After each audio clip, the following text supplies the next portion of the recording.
Good evening, everyone in attendance, and we'd like to welcome you to this year's Elizabeth Peratrovich Day online event. I'd like to move forward with our first part of our program, and my co-host, Heather Powell, will be introducing the first speaker presenter.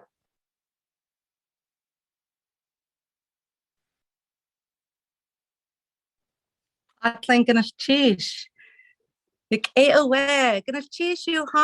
you, everybody that's here in attendance. What an exciting day, what an exciting time, and what an exciting way to be able to gather when everything else says that we can't be together. We are Zooming together. How exciting. So I first wanted to open up, and I'd like to offer a opportunity. We are going to have opening up with a song, a prayer, and then we're going to move right on into the program. So we have a song that we had talked a little bit about, and this is a Chukanady song. I come from a Chukanady clan, and so I just wanted to go ahead and offer that acknowledgement. What an amazing way to start ceremony. This is ceremony that we're doing, and how amazing is that? We're able to gather and do ceremony. Wahi Ahiyawa Wahi Ahiyawa Iyaha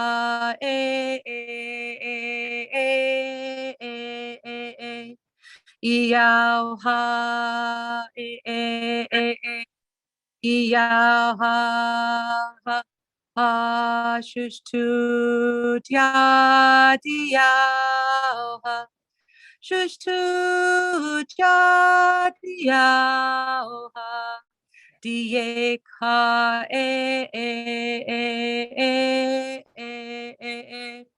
Iyaha Iyaha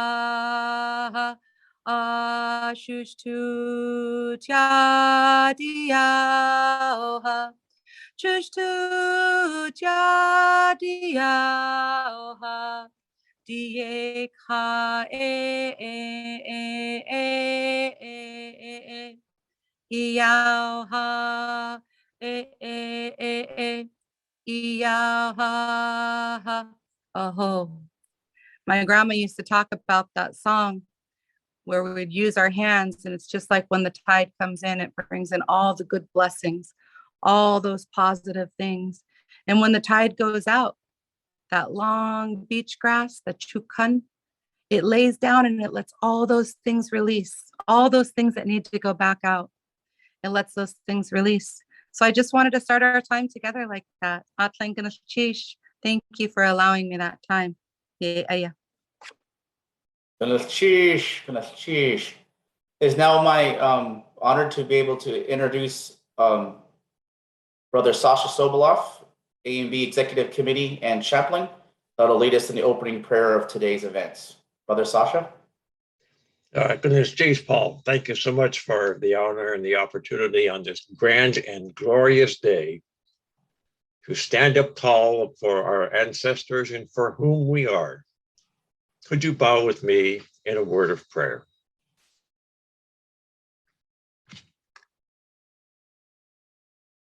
Oh, gracious and Heavenly Father, it is with such grace and honor and dignity. We have many names for who you are, Ikion Kao. Oh, Father, oh, gracious one who has created us all.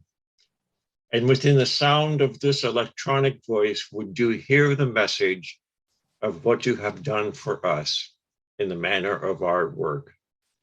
We are gathered here this evening on this glorious day to celebrate one of your servants who elevated herself, not just for what she did, but for all of us and who we stand for. Ikion Kao. Lift from us all the feelings of ill will and all the feelings of self-worth and may we be instilled with your blessing so that we would honor the love and the dignity of Elizabeth Peratrovich and her beloved family, as well as all of those families who are represented here this evening on a day which has been selected for her honor and your blessing. O Creator, we are gone through so much, and there are those of us who are hurting. There are those of us who are feeling the ill feelings of health issues and feelings of not being satisfied with what we are dealt with. But oh, Creator, you have put in each of us the faith to remain strong and standing up for who we are, to be in service to one another. So, oh, gracious Heavenly Father, we are so blessed with the fact that you gave your only begotten Son, Jesus, our Savior, who came to this earth, lived a life, was crucified and died. But, oh Lord, that is just one of the things that is mysterious about this life. And in greater context, we are so thankful for being able to serve one another as Elizabeth serves one another, and her reach was as far as this message of goodness has been able to come in these days. And we remain in your debt, O Lord. We remain in steadfast communication with all that you have provided for us. Bless all the eagles and the ravens and all the clans and the Alaska Native Brotherhood and the Sisterhood on this gracious day. For we ask this in the mighty name of Jesus, our Lord and Savior. Amen.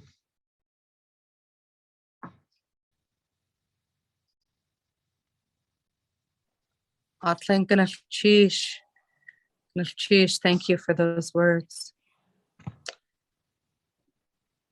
It is now both my honor and my privilege to be able to welcome and acknowledge our Alaska Native Sisterhood Grand Camp President Emeritus, Ethel Lund, who her Tlingit name is Anwuchpich. She is Kiksadi from Kakan Hit, Raven Frog from the Sun House. She is not only one of my lifelong mentors, but I also am honored to call her grandmother.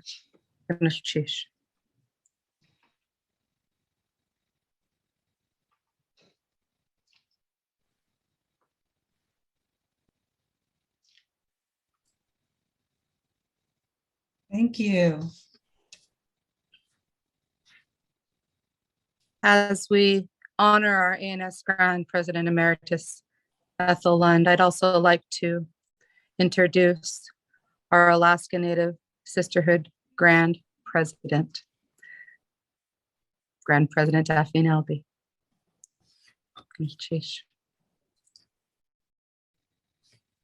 Thank you. Thank you, Sister Heather.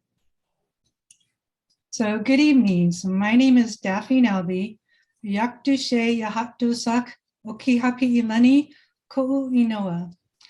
Alaska Native Sisterhood Grand Camp welcomes you to this special Elizabeth Peratrovich event. Today, we recognize Elizabeth Peratrovich and the Alaska Native Sisterhood alongside Roy Peratrovich and the Alaska Native Brotherhood in their years of advocacy to pass the Anti-Discrimination Act of 1945. The words of Elizabeth Peratrovich not only moved the members of the Senate, but continues to encourage us as we fight for equal rights today. As the Alaska Native Sisterhood Grand Camp President, I hope you enjoy the songs of our Huna children, updates on important issues, special guests, and the overall love from our Alaska Native Sisterhood and Alaska Native Brotherhood Grand Camps. Gunachchish. Gunachchish. It's now my honor to be able to introduce the Alaska Native Brotherhood Grand President, Brother Marcelo Quinto. Thank you very much. Can you hear me? I want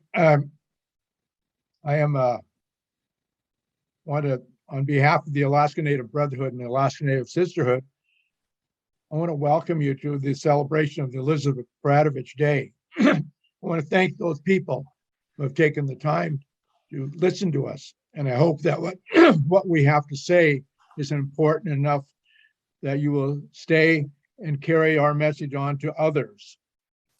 I also want you to know that this is a civil rights group working for our people.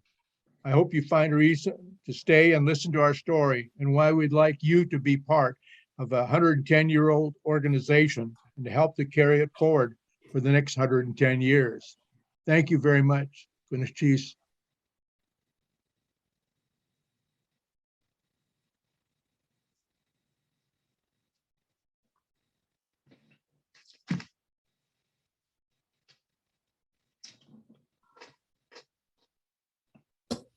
Thank you, President Marcello. So I would like to introduce our co-host for the night. We have our ANB Second Grand Vice President, Paul Johnson. Thank you so much as a co-host. He is wonderful. And on the ANS side, we have ANS Grand First Vice President, Heather Powell. Thank you. Goodness, sheesh. Paul, you better just give him the joke. We're all waiting for it. All right, goodness sheesh. I do have a way to start out with our event with a little bit of a joke that we started out with being co-hosts, being confused with being co-hosts. So we want to make sure it's co-hosts, not co-hosts. So that's, it sounded funny the first time.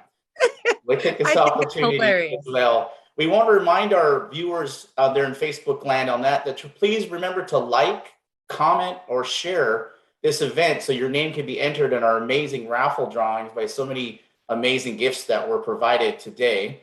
And we'll go ahead and we'll take turns acknowledging some special people. If I can, I'd like to acknowledge on behalf of ANB ANS Grand Camp, the beautiful backdrop that is used today is the artwork of the very talented Tlingit artist, Crystal Worrell. And we like to acknowledge and appreciate our use of Elizabeth Peratrovich mural graphic that she's allowed us to use for this. And we are very honored to be able to portion, and I will turn it over to my co-host for the acknowledgement of Tlingit Haida. Awesome. Sheesh. What an honor for me. I love Paul with my whole heart, and we've done some pretty amazing things. And what an honor to be able to share the stage with my brother Paul. Very exciting. He is one of my favorite Wishkitans. So we also, we have so many things that are going on in this virtual world. We have this amazing, beautiful designed mural behind us that like pops out just like she's standing right here with us. We have the ability to mute our microphones and come on and have all of these different technologies that we just never have had. And this world has become a very virtual world as we're trying to maintain our relationships and strengthen our communities and connect. And so I just want to give a big shout out. I don't know if there's a big enough shout to the Tlingit and Haida communication team. Especially big shout out to Sam. He's kind of a little bit like the Wizard of Oz behind the curtain. And of course, to one of my lifelong friends, Ray Holmes. I tell you, they hold it together for us. They give us the support we need. They answer the questions we didn't even know we had. And this event would not be what it is without them. So Atlan Ganashish, thank you. Yes, and I'd like to piggyback on that portion. Heather is exactly right. I think the fact that this event is being live streamed and all of us are in different locations is just a small dose of that ability for us to be resilient. And that is a big part about this, that those who came before us that paved the way for civil rights, they had to endure a lot of hardships. They had to endure pandemics. They endured a lot. And so by us being able to still get out and reach out to people on this amazing day, honoring an amazing woman, as well as the people that are behind her and supporting her, I'm just very honored to be here. And again, we just cannot say enough. Please like, comment, and share this event. So you have your name entered in the raffles. We have some amazing presentations. Be sure to recognize that some of the events are going to be video recorded. And so there'll be some events. If your internet connection isn't strong enough, don't worry. This presentation is going to be recorded and available later on the ANB ANS Grand Camp website. So we'll go ahead and go to the next section, the words of welcome, and hand over to my partner. Oh, geez. So we sent some video footage in, and this video footage was actually collected by another one of my lifelong mentors and somebody I look to for leadership, Miss Daphne Wright Hashke. She is a Tlingit language teacher, long time. For decades, she's been holding the door open in the community of Huna to make sure that Tlingit language, song, dance, and culture exists within the school system. And so she sent some amazing video, and we had the opportunity to record some of our elementary students. So I wanted to go ahead and share this video with you guys. Elizabeth Peratrovich was a native leader. She worked with ANS. She worked with ANS. She worked with ANS. She worked for positive changes. Elizabeth Peratrovich was a native leader. She worked with ANB. She worked with ANB. She worked with ANB. She worked to pass a bill. Elizabeth Peratrovich was a native leader. She made an important speech. She made an important speech. She made an important speech to make a law.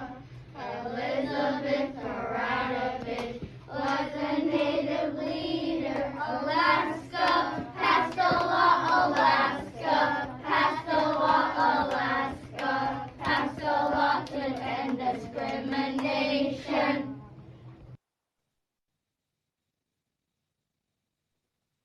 So that video was our second and third graders. And, you know, we just want to share this important information every chance that we get. And we also have another video that we wanted to share with you guys. And it's part of the new Gumboots Go series, which is an amazing YouTube. If you have not subscribed to that, you really should. Tlingit and Haida has worked very hard to create resources. And this video actually is one of my dearest friends, Dash Ginny, who is a very, very amazing culture bearer and teaching our language, our song, and our dance in Juneau. She, her family comes from Deshu, and she's Kagwantan. So, Kanachish.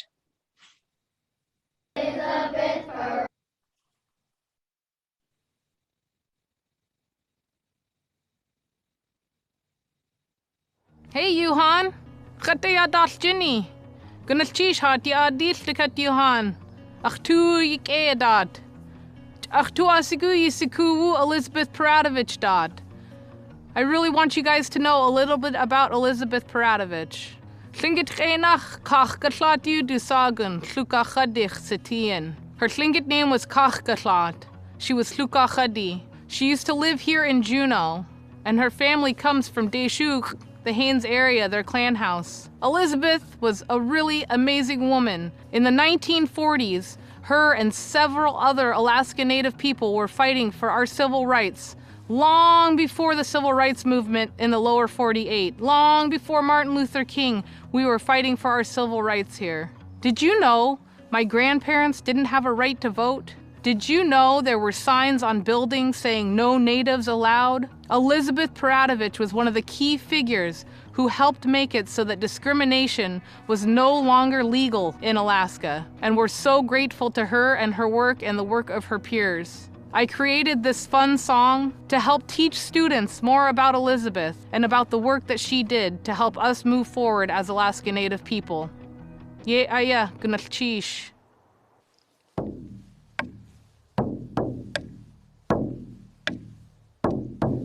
There was a Tlingit woman named Elizabeth. She married a man named Roy Pradovich. When they moved to Juneau, they tried to buy a home, but the people who were living there just said no. We don't want no natives living in our homes. Go live somewhere else. Leave us alone. The government said you have no rights. No voting, no working. That's only for the whites. But there are many people who stood up to fight.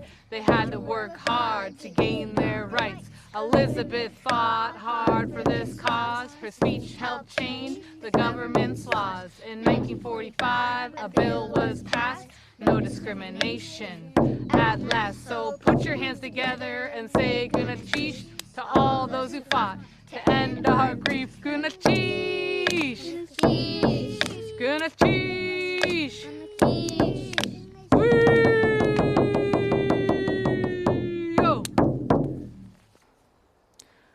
Achtuasigu Gunachish Sakai Kachkatlad Ka Alaska Native Sisterhood, Alaska Native Brotherhood, and all those who fought. I just want to say thank you from the bottom of my heart. Thank you for putting up the good fight so that we might be able to do the things that we're able to do today. Gunachish.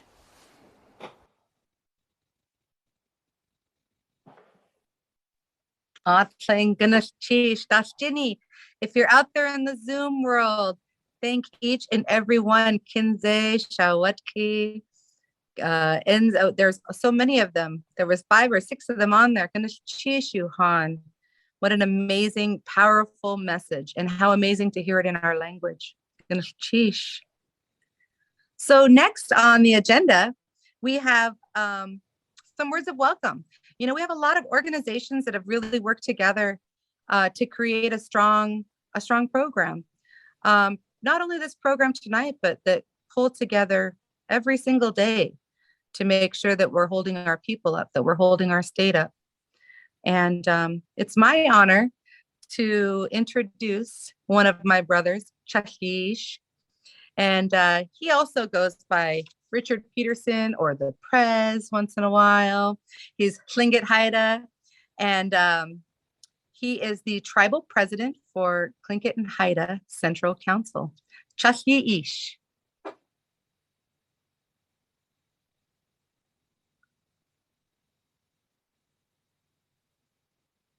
Gunachish Tawa for the opportunity to participate in this event to honor Elizabeth Pradovich.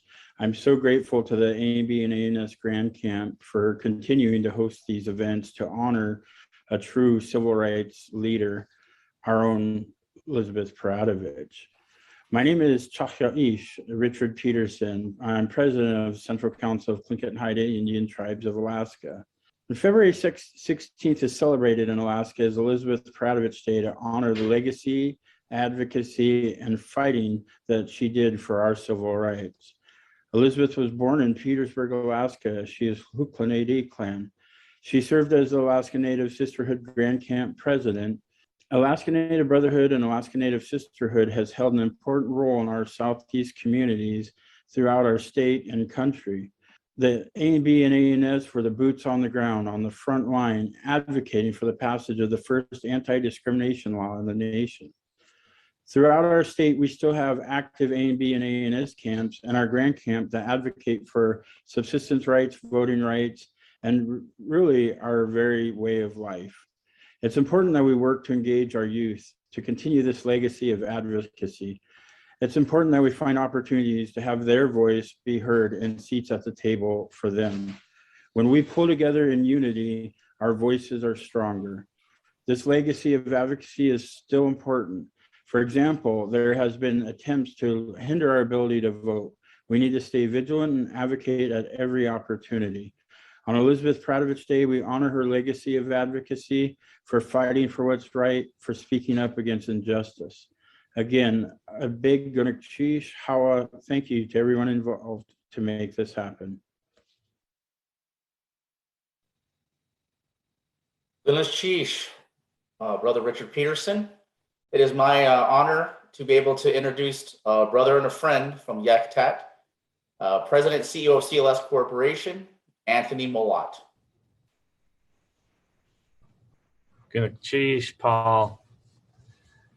Very, very excited to be with everybody today, and Gunachish to everybody joining in. To me, this day is meaningful for three specific reasons. One, yes, we get to celebrate Elizabeth and her speech and the bill, but we get to celebrate, in my mind, first and foremost, the work of the ANS and ANB. And that is thank you to Grand Camp President of ANS, Grand Camp President ANB, all the former Grand Camp presidents that are here with us today. Your work is meaningful, and this day is your day along with Elizabeth's. The second reason that it's meaningful to me is I love putting myself in the room with her at that moment. She was beyond courageous. She was smart. She was passionate. She knew that the ANB and the ANS were behind her. She knew what she was doing was the right thing to do. And in that moment,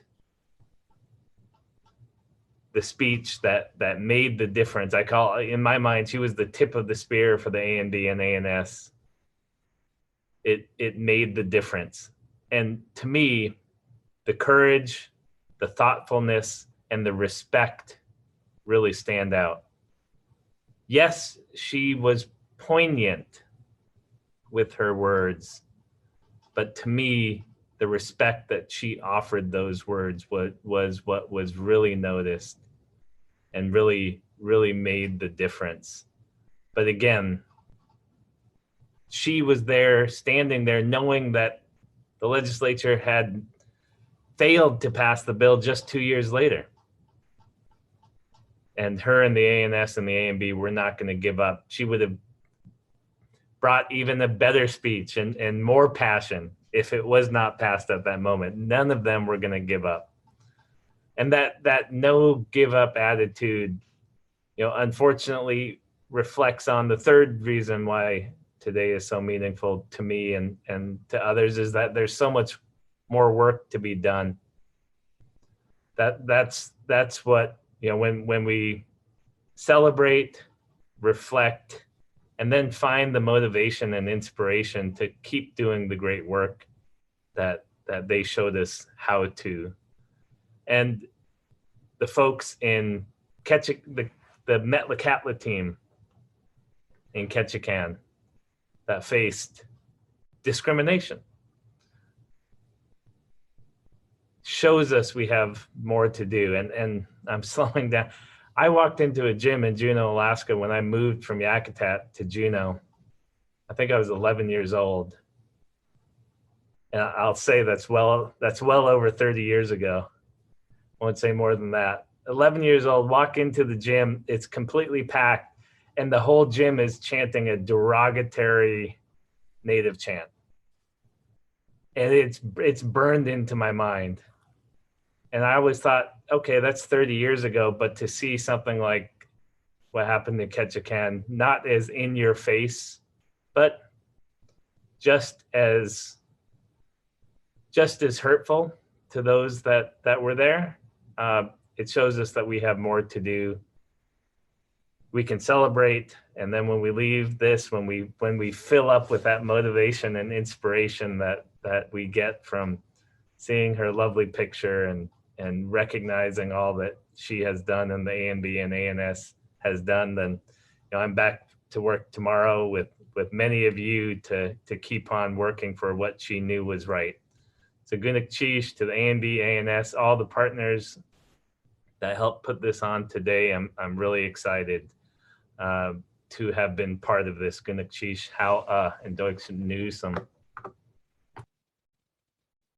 Chish, Anthony, and thank you very much for your powerful words. And I would be remiss, and I should have mentioned earlier, that the words are welcomed by the organizations or those who have sponsored us, but also have similar missions. And Klinken Haida, among the many things, the most recent visible support is this actually assisting us with this ability to do this presentation live all over the world with our people. But also, many may not know that See Alaska, we appreciate your longstanding investment in the ANB ANS. We are nonprofit organizations. Most camps don't have a way to generate revenues to do what we do. And so thankfully, and we're very appreciative, See Alaska, of your continual donation, believing in this fight. And so while they may be a for-profit corporation, that you are invested in this battle. See Alaska and all the shows are invested in this battle, and we greatly appreciate your contributions that allow us to do what we do in this fight. In that same manner, there's an organization that's one of Alaska's largest membership organizations, Alaska Federation of Natives, who to this day are fighting against voter suppression, voter rights, redistricting issues. I'm very proud to know one of the vice presidents from Alaska Federation of Natives and her work. But it is my honor to be able to introduce Ms. Anna Hoffman, co-chair of the Alaska Federation of Natives, one of our strongest allies in this constant effort for Native equality, civil rights, and voter justice. Ms. Anna Hoffman. Hoyana Manslo Atakofak, Winga Jungasago, Hoyawi Kamchi Ilagot Slo Mana Arnaktarak Bitklugu. Thank you for the invitation to speak tonight, to present a welcome. My name is Anna Hoffman, and I'm here with you from Bethel. Elizabeth Peratrovich never set out to change the world. She just wanted a better life for her family, her husband, and her children. That is the female influence of the past, present, and future. Through her desire to achieve better understandings, through her desire to achieve better surroundings, she had a profound impact on social justice and equality. When she saw and felt injustice, she applied her talents to help all of us, our society, to work to overcome discrimination. Her impact, her influence was not achieved spontaneously or sporadically. She tended to her cause. She monitored the matter. She had patience. In addition to her most eloquent testimony given on February 8, 1945, Governor Gruening recognized her commitment by recalling her daily presence in the hallways, keeping watch and staying steadfast. She held vigil to bring progress to us, to right a wrong for generations. As I've been thinking about this event, I've reflected that each and every one of us is given talents and gifts, and we are instructed to not neglect the gifts that we are given. Elizabeth Pradovich did not neglect the gifts given to her.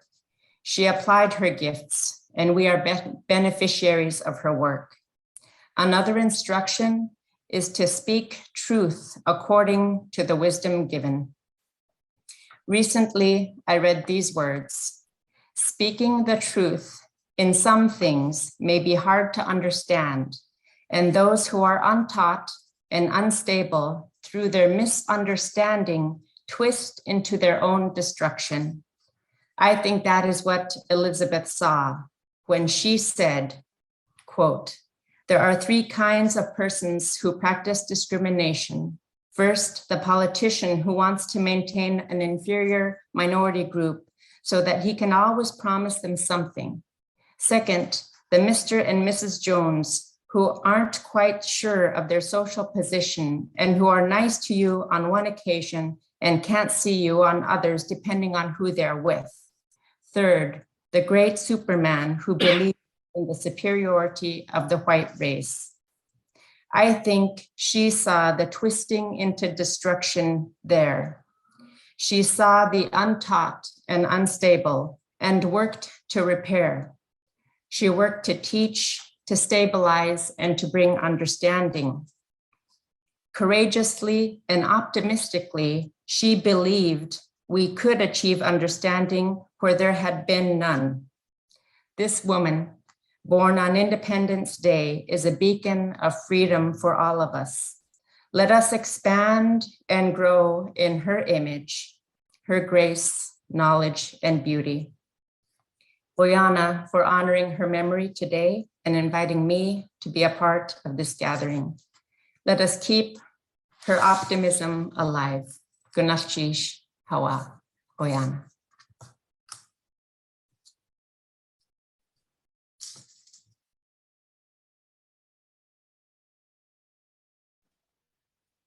Goodness, sheesh. Goodness, sheesh. Thank you for such strong words. What an amazing way to hear her words spoken again. Thank you for sharing those. Goodness, sheesh. It's now my honor, my privilege to introduce one of my favorite human beings. Spent many times at potlatches at 4, 5, 6 o'clock in the morning, being goofy and silly and awesome. Heard him working in many different venues and always working towards the betterment of our people. Samak, Mr. David Russell Jensen. He's now the Development Officer for Sealaska Heritage Institute. Ganesh Chish. Ganesh Chish, Eki. Thank you for those kind words. My name is David Russell Jensen. My Shingut name is Shakagu. I'm honored to be here amongst you all and represent Sealaska Heritage Institute this evening. I just want to convey a huge thank you to the ANB and ANS for organizing this event and for carrying on her legacy and memory. We have so much to owe to Elizabeth Peratrovich, as well as other ANB and ANS leaders who've paved the way for us. As has been mentioned, Elizabeth Peratrovich, Kakashat,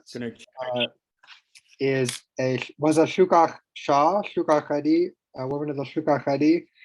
And we just want to really carry on that clan legacy because there are many descendants of the Shukach Khadi who are still amongst us, including myself. I'm a grandchild of Shukach Khadi. And this beautiful art that we have behind us in our virtual background designed by Crystal Kakiawurl, she's also a Shukach Khadi. Sealaska Heritage, we constantly work to promote civic engagement, encourage everybody to go out and vote, participate in your community. In that effort, our media team, our wonderful team, designed this commemorative postcard honoring Elizabeth Peratrovich, which you can see here on this slide. The postcard is available free of charge, and it's available at the following locations. It's available at the Sealaska Heritage Store, the City and Borough of Juneau offices, Goldbelt Heritage Foundation, the Juneau Public Libraries, Sacred Grounds Cafe, Sealaska Corporation, the Search Ethel Lund Medical Center, and the offices of Representative Andy Story, Sarah Hannon, and Senator Jesse Keel, as well as the University of Alaska Southeast. And the Alaska Native Brotherhood and Alaska Native Sisterhood Grand Camps will also have, our Grand Camp will also have the postcard for any local camps who would be interested in receiving that. So I just want to make sure to encourage you to utilize this amazing postcard to participate in your community, write your loved ones, send a letter to your representative or your congressperson, and be sure to get out and vote because the ANB and ANS worked very hard for our right to vote, as well as our right to live without discrimination and persecution. So thank you very much. Ganesh Chish, Shakagu. Ganesh Chish to Sealaska Heritage for all that you do. So now we are going to have a familiar voice sharing for us. So we are going to have one of our youth representatives, our ANS youth representative. Many of you may know her and have seen her probably since she was just in diapers, if not earlier, working with Alaska Native Sisterhood for many, many events. And she's one of the most fundraising people I know. So Madison is going to go ahead and share the list of names for folks that have won our door prizes. Hello, good evening. The winners for our first door prize is Nellie McNeil. Second, Joe Hiller Jr. Third, Meredith S.T. Shirley Banks, Sarah Scott, Sid Hartley, Andrew Strobel, Michelle Yatkamith, sorry, Ruth Herman Black, and Marianne Mills. Cheese to our wonderful ANS youth representative. So all of those winners, you'll be contacted by email. Please send your email and you will be contacted and we will get those prizes to you. There are some amazing prizes. So we'll go ahead and have you send your email address and we'll contact you via email.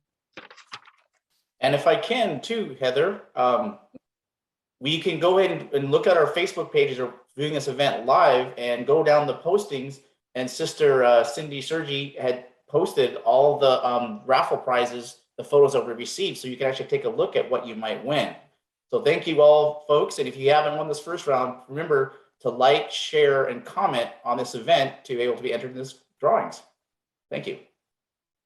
Awesome. I just have to give a big shout out to Paul is one of those uncles that is, I'm just going to say it, Paul, you're pretty extraordinary. He is one of those uncles that really likes to encourage his nieces and nephews, and he has a group of extraordinary nieces. I like to call them my nieces too. They're pretty extraordinary, so I hope they'll share. But these three young women are 6, 7, and 8 years old, and they have been working underneath their mother. And their mother is the amazing Rose Fraker, married to Paul's brother. And they also have been commissioned to do some amazing artwork. So those are some of the beautiful prizes that will be available. So I'm going to cheers for that. Geez, yes, I'm very proud of them, and I'm very proud of the fact that they are learning skills and trades from their mother, and they are drawing their own interest. It's nice to get them off of the computers and the iPads, and so we're very happy to have them participate. So this is a time I want to give a big shout out to Sister Cindy Reeves, and she is the ANS Second Grand Vice, and she has worked tirelessly to collect these amazing raffle items and make sure that they will be sent out to folks. So gonna cheers Sister Cindy for that. We have reached a point in our program where we wanted to acknowledge the family of Mr. Roy and Mrs. Elizabeth Pradovich. Mr. Roy and Elizabeth Pradovich, they had 3 children, and their oldest is Roy Pradovich Jr. Their only daughter, Loretta Montgomery, and their youngest, Frank Pradovich. And in my lifetime, I have been very, very lucky to have met some of their children, and it's what an honor. So I just wanted to be sure and offer that opportunity to acknowledge them for the folks that that really, we know those people that put in that work. We know that our families are just right along with us, supporting us and being a part of everything that we're doing. So thank you very much. Yes, thank you, Sister. Heather, I would like to also add a few comments in there. I had a pleasure of meeting some of the family at the last convention held by Camp 87, and just really humble people, just like you'd expect from, true Tlingit values. One of the things I hope that they acknowledge is the range of age of people that their mother and their grandparents and great-grandmother and grandfather and people have influenced. And I think something that also gets overlooked is how far ANB ANS camps were within Alaska. It wasn't just the Southeast thing. There were camps in Barrow and Nome and Bethel and other areas in the interior. And so their leadership, led by a Tlingit woman and our ANB ANS organizations, had impacts all across Alaska. And one of the things as this event comes into play, if your community had a camp and you want to reinstitute your camp, please reach out to the Grand Camp ANS or ANB, and we'd be glad to help you get there involved. And I think as an honor to the family of Roy and Elizabeth Pradovich, I want them to know that there's 6 years old children in Hoonah, in Yakutat, in Fairbanks, in Anchorage that know about your family's work, as well as many of us who are honored to be able to try to carry this torch. And as Anthony said, we've come a long way, but there's a lot more left to do. And I just want to really appreciate the ability that you allow us your time each year to share in our appreciation for the commitment that your family had done in leading our organizations. Buenos Cheese.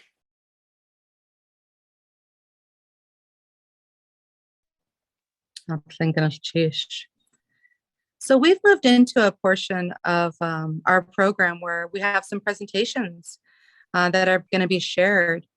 And, you know, with the changes of the world and how things have been with COVID, it's really awesome when we've been able to gather resources like this to share. And I just recently watched the last virtual Elizabeth Peratrovich Day celebration. And I was really thankful that these things are recorded and have become archives, have become history for us. So this is the next part of our program. And we are going to, I'd like to introduce Sister Cindy Reeves. She's the ANS Second Grand Vice President, and she is with the Anchorage School District. And I'd like to give her the opportunity to speak on the project that's going to be presented. Liana, Juknuk, Heather, and ANB, ANS Grand Camp for putting on this event. The video that I'll be sharing, unfortunately, our students this year weren't able to complete the project because due to unforeseen events. So the video that we're showing is from last year's video created by the Romig Middle School students. The video is called Elizabeth Peratovich's Leadership to Change Native Rights and Her Lasting Legacy in Alaska. So Paul and Heather have been totally explaining it perfectly regarding the family and Elizabeth Peratovich's legacy. This video was created by the Romig Middle School students by Camille Griffith, Claire Howard, and Leo McNicholas. And I hope you enjoy it.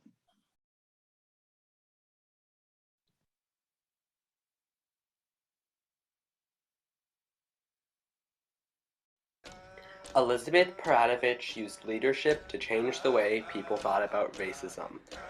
She has left a strong and inspiring legacy in Alaska and paved the way for many anti-discrimination movements to come. In Alaska, there has always been a pattern of Native discrimination. But on July 4th, 1911, change was in the air. Elizabeth Peratovich was born in Petersburg. She was born a member of the Tlingit Nation.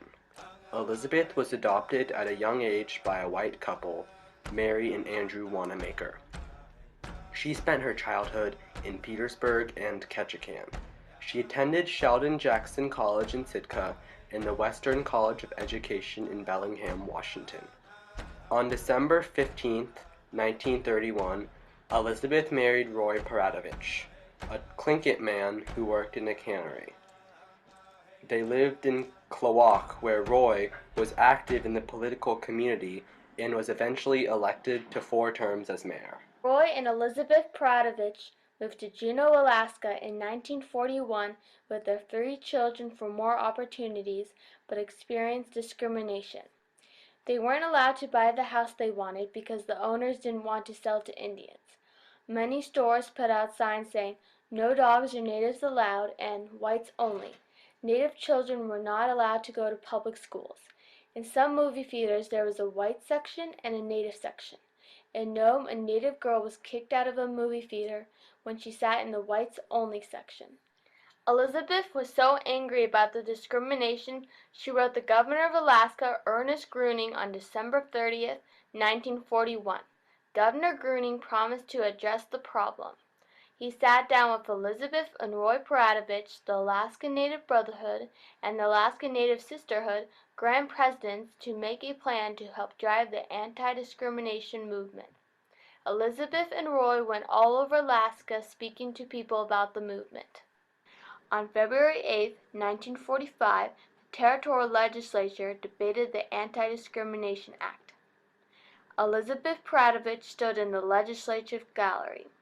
The mayor of Nome introduced the Anti-Discrimination Bill, and it was easily passed in the House. In the Senate, however, it was much harder to pass. Elizabeth Pradovich, who had been observing the scene watchfully, stood up and said in a quiet but strong voice, "I would not have expected that I, who am barely out of savagery, would have to remind gentlemen with 5,000 years of recorded civilization behind them of our Bill of Rights." She continued speaking about how it felt for her, her family, and many other natives in Alaska to be discriminated against. Senator Shattuck asked her if she thought this bill would eliminate discrimination. She answered, "Do your laws against larceny and even murder prevent those crimes? No law will eliminate crimes, but at least you as legislators can assert to the world that you recognize the evil of the present situation and speak your intent to help us overcome discrimination."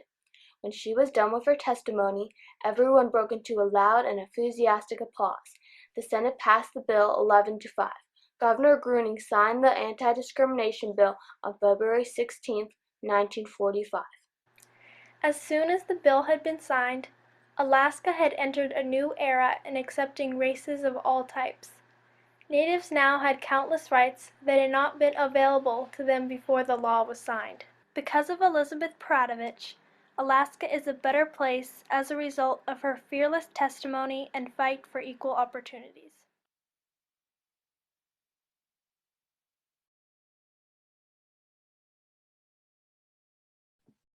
I just wanted to thank Ms. Myers and Mr. Adams' classrooms for putting this video together from the Romig Middle School. Thank you. Brianna. Thank you, Sister Cindy.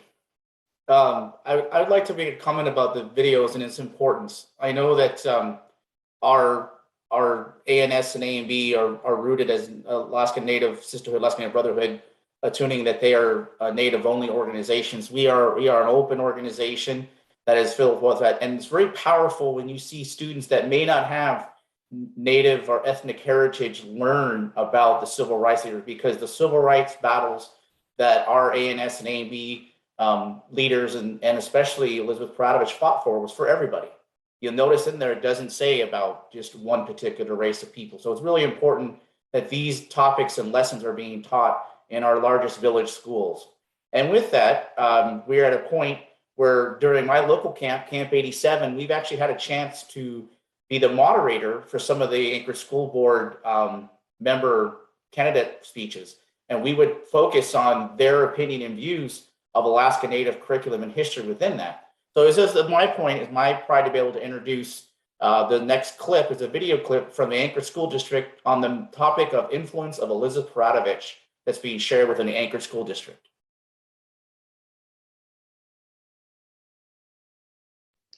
That was the video that was just shared. Oh, it was, okay. All right, well, that's the first clip in tonight's program, everybody. All right, fast on our toes. Okay, I can go ahead and see if we are right on track. Sister Heather, I believe you're up deck here. Yeah, I think we're good to go. Thank you, Brother Paul. So okay. This is my honor and privilege for sure, 100%, absolutely. I watched this today and it's a full 20-minute version. I watch it as often as possible. I am a big lover and supporter of Molly of Denali. And the next video clip that we have here is Molly of Denali meets Elizabeth.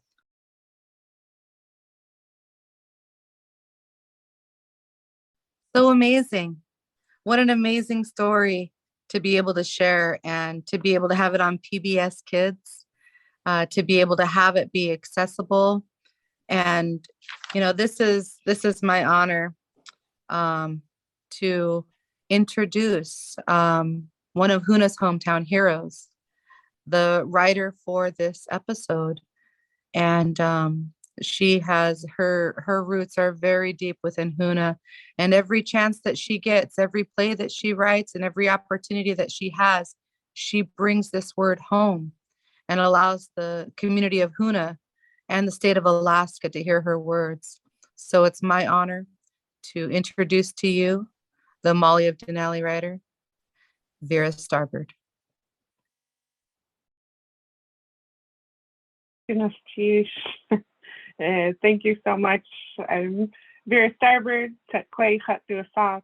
I am Tlingit and Dena'ina, and I'm coming to you from Dena'ina land right now up in Anchorage. In my trying to be as succinct as possible for a Tlingit, I'd like to tell you just a little bit about the creation of the episode and sort of how it came about. This was an absolute labor of love from literally dozens of people just writing it. Like while I wrote the episode, all along the way, and it took about 4 months to write, 12 minutes of screen time. So I basically write a draft. It goes to director and producers and PBS and the animators and educators, legal. I still think the funniest thing is the legal issue on this was that ball thrower, the dog ball thrower. We had to make sure we could use that thing. So I don't know why that's so funny, but on this very legal kind of episode, that was our issue. And we really talked an awful lot about, even since we knew we wanted to do an Elizabeth Pradovich episode from season 1, while I wasn't glad at first that we waited till the second season, I now am. We really had a better idea of what we were doing by season 2, and we were able to, I think, tell it even better than we would have before. But we wanted to tell a story that was in the spirit of Elizabeth Pradovich, that there were plenty of issues to sort of choose from. Unfortunately, our children still face racism, or we talked about racist mascots. Maybe that's a thing we can tackle with this, or there's just so many things we could have done, somewhat unfortunately, but we really wanted to focus on the work that Elizabeth and Roy did together, as well as so many that passed the law. So that really came down to identity. I mean, really it was saying who you are is not good enough back then, and we still unfortunately get some of that today. And we wanted to be able to speak to children that if you get that, your community is still behind you, and that's not true, and your community doesn't think it's true, and your community will be here to stand up for you, and to encourage you to stand up for yourself too. So once we sort of got the general idea, then it was, honestly, the episode is about 2 times as long when I first, with my first draft, because there was so much we wanted to include. We had like Roy in there originally, and I mean, it just become like, I can tell you, 72 heartbreaking things we had to cut just for time. It's 11 minutes of time. But every single word was examined for how important it was. And I do literally mean every single word. I could tell you exactly how many words were in this episode. And that's 4 months of work before it even gets to voicing it and then animating it, which is another year to do. And hopefully you might not have mentioned, I know I'm actually just coming from an event about the episode with Alaska Public Media. Liz Medicine Crow voiced Elizabeth Pradovich in this episode, which was the absolute best, most perfect thing. And it almost didn't happen, and then it did, and COVID came in and made that more difficult. And to have the voice of this powerful Tlingit anti-racism worker, be voiced by another very powerful Tlingit anti-racism worker was just the cherry on top of the whole thing. And GBH, which is a production company that handles, that produces Molly, and PBS, knew from the get-go this was an important episode, this was an important issue, this was an important woman. And from the beginning, we're planning on developing curriculum, making sure that the full story of Elizabeth Pradovich get out there, making sure the speech was available, because I had to heartbreakingly rewrite Elizabeth Peratovich's speech so that 4-year-olds would understand it. That was the toughest part. That was the part I was most worried about. But they really wanted to make sure that the whole story got out there, more than we could tell in 11 minutes. So they've been behind it the whole time. And I really can't overstate how many people sort of helped make this episode, much less the whole episode, kind of happen. So hopefully that was a very succinct like little description of kind of how the episode came about. There's more on the way. I was actually really surprised. This was not the first episode I finished for the second season, but they wanted this to open the second season. And there's some good stuff on the way. There's some really good episodes in the second season. But this one was this kind of had our hearts the whole time. Well, fantastic. Goodness Cheese, Ms. Starboard. Thank you very much. And for folks, I know it was a very short clip that we shared. I want to remind everybody that a link to the full episode is shared on the Facebook page presentation. So I want to share on behalf of an uncle of many young children that they are completely moved by your work. Some people, one of my nieces said, it's like we have our own Sesame Street. And that's very powerful that they could see people that look like them, sound like their aunties and uncles. Now I understand why that voice sounded familiar. I was surprised that Liz kept it from us. But goodness cheese for all that you do. And know this, that your message is getting out to other people who are not Tlingit, who are not Atna, and they're learning about that, and they are asking questions about that. So I have very close friends and other Native groups, and they're very moved by your work. So thank you very much for all that you've done, and thank you for taking your time and joining us today. It is my pleasure to introduce our next presenter, someone who's very close and a very important advocate for someone like myself, newer to ANB and ANB Grand Camp. I'd like to introduce ANS Executive Committee woman, past and present, for her advocacies, Ms. Paulette Marino. Ahlan, Gunishish. What a wonderful evening and what a wonderful event. Paul and Heather, you are doing a really good job co-hosting us tonight. I would like to start with honoring the Alaska Native Brotherhood past Grand Presidents. In the second column, you will see towards the top Roy Pradovich.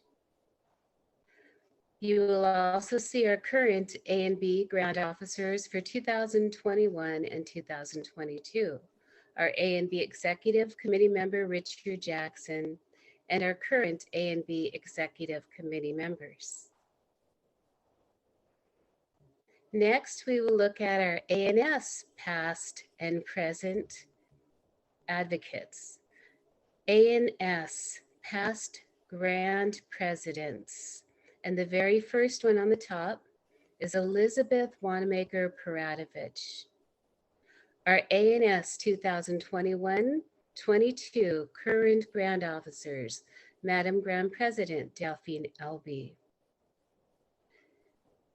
We also are commemorating our first,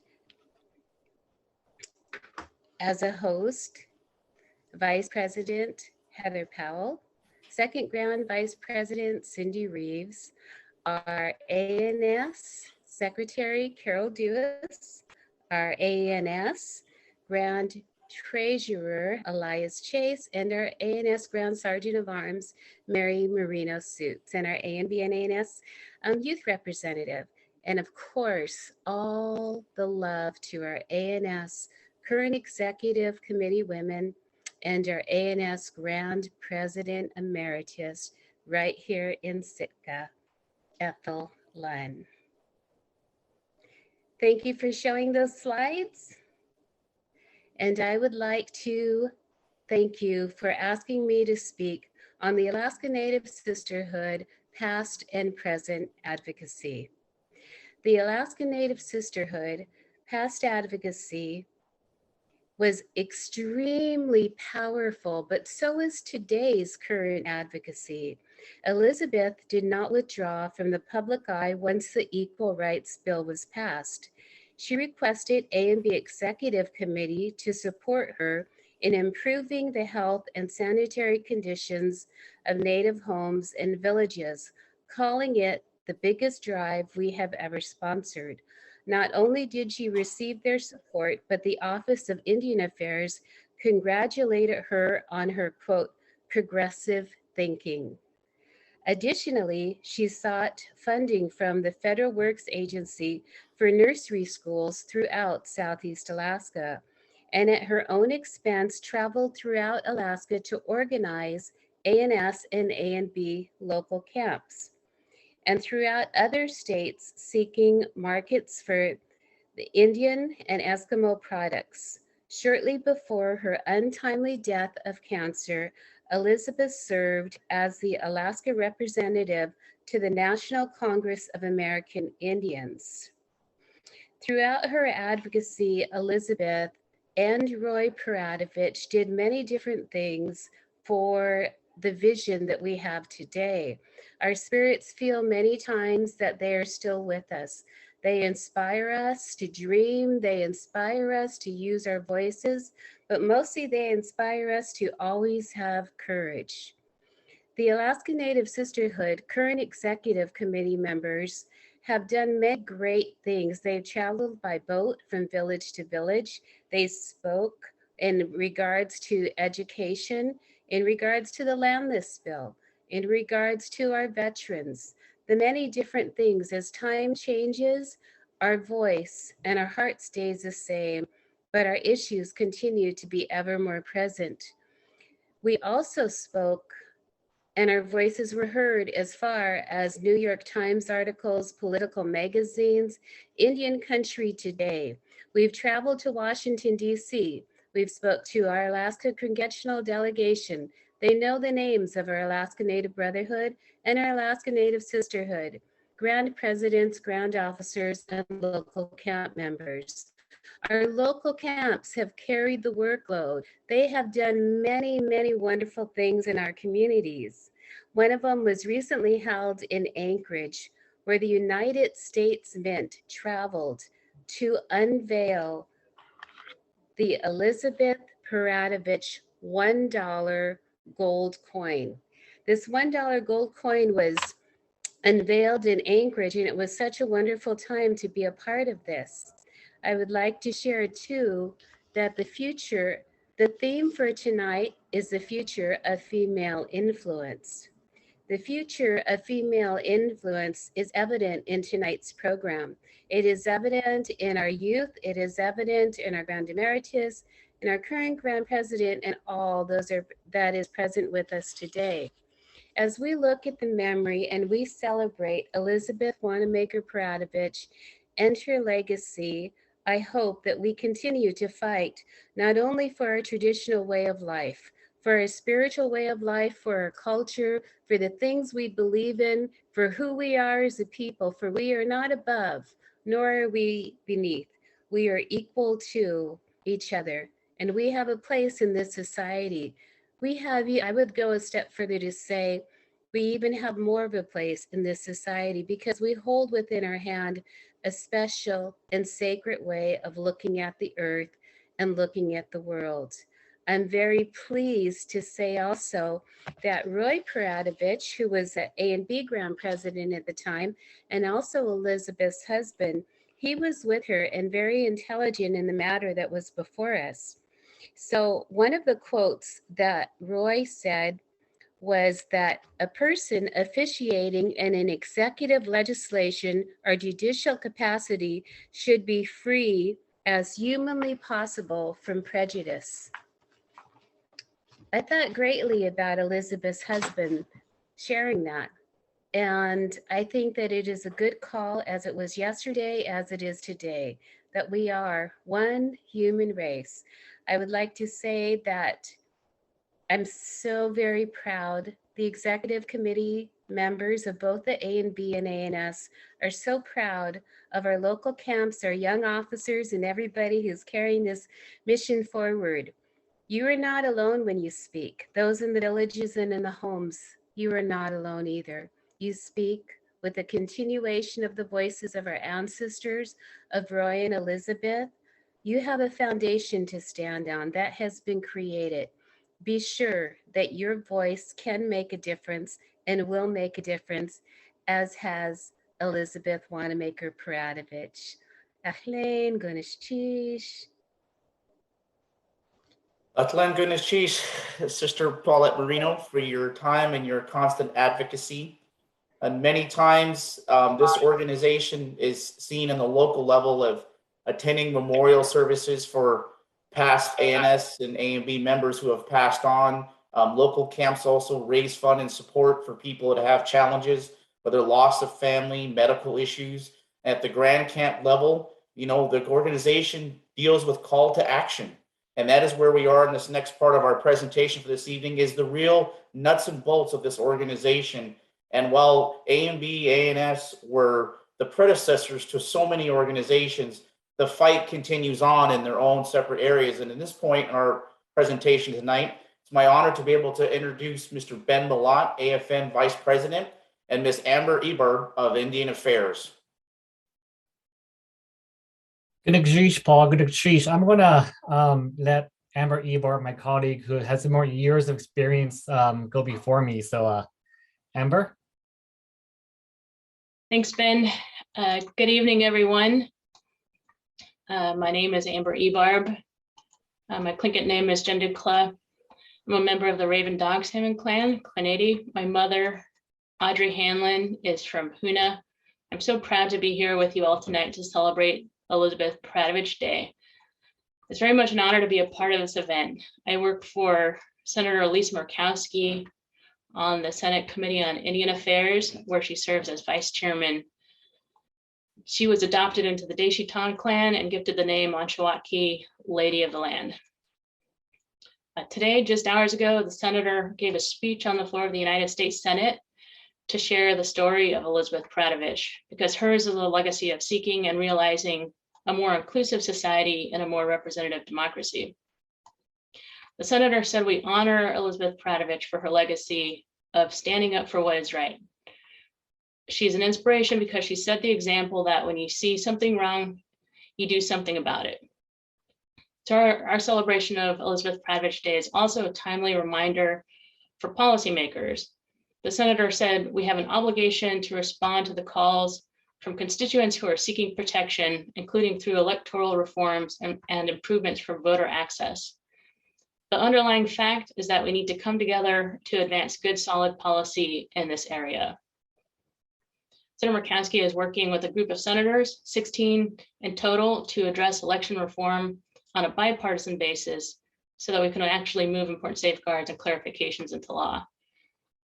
She noted it may not be easy to take on some of these complicated issues, especially when partisanship is pulling members back to their corners.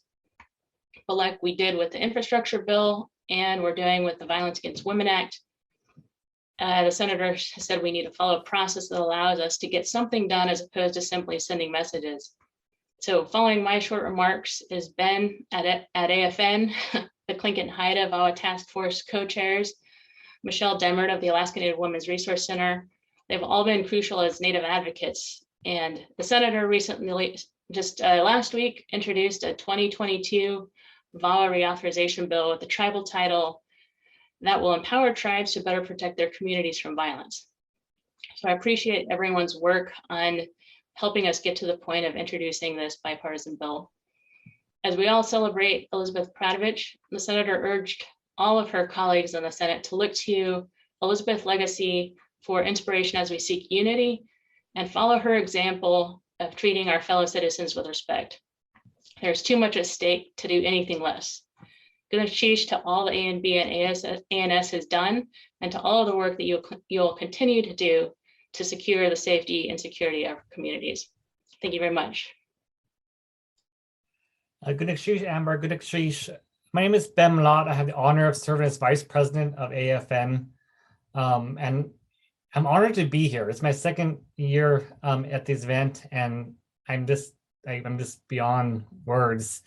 Also, it's been it's really a hard act to follow. I don't know what to where to go, but I just want to recognize the work of Amber and Senator Murkowski, but also to kind of put in context the unique opportunities are out there right now with the Biden administration, with Interior. As you know, we have our first Native American Secretary of Interior, a first Native American cabinet member, and kind of what is on the agenda for this last 150th Congress. So you heard from Amber, you have VAWA coming up, you have the infrastructure package that's passed, you have billions of dollars coming to our state of Alaska. But one of the things that I love about Alaska is very unique is that we have so many different organizations, such as ANB, such as ANS, such as AFN, Sea Alaska, Clean Haida. We have half the nation's tribes, all advocating for our communities, all advocating for who we are as peoples. And you, ANB, ANS, make up that. So I want to say just how unique Alaska is and how awesome it is and how lucky we are to have that. With that said, we have many different things on the radar. We have VAWA coming up. We have Native American Voting Rights Act. ANB, ANS, Marcelo, and Daphne made had awesome written testimony that was actually meant to be a record for Indian Affairs. So with that said, you have so much of opportunities and so many different challenges and voices. But I'm going to take one moment to call out the work of Amber and the work of staff on the Hill. I used to work with Senator Murkowski, and I do know how important it is to actually for our staff to hear from ANB, ANS, Sea Alaska, Clean Haida, and our tribes. Oftentimes, you're the only Native American, Native Alaskan person in the room. At some certain level, each day you're advocating for who you are as a person to people that don't know quite get it, kind of like what we're hearing tonight. So recognizing that policies kind of made in a vacuum, the more the ANB, more in the ANS, more organizations could actually raise their voice, just talk to our delegation, talk to state staff, talk to administration staff, especially those like Amber and other Native staff. It goes a long way. When I was working with Senator Murkowski, I remember Paulette came and talked with me. And actually that was one of the best meetings I've had on the Hill, but it was actually fun and re-energizing to hear ANB, ANS. So with that said, with so many opportunities on the Hill right now, so many opportunities in state, infrastructure package, just, recognizing that ANB, ANS, each camp has its own unique voice, and to raise that to our level, to Amber's level, to Senator Murkowski, really goes a long way. So with that said, good night, Sheesh, and thank you for having me here today.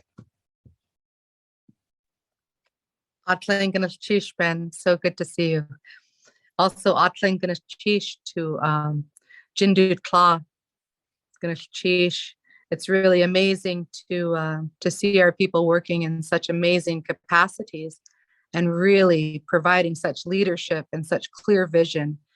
And I really love hearing how each one of us are connected culturally, tribally, through our communities, through our organizations.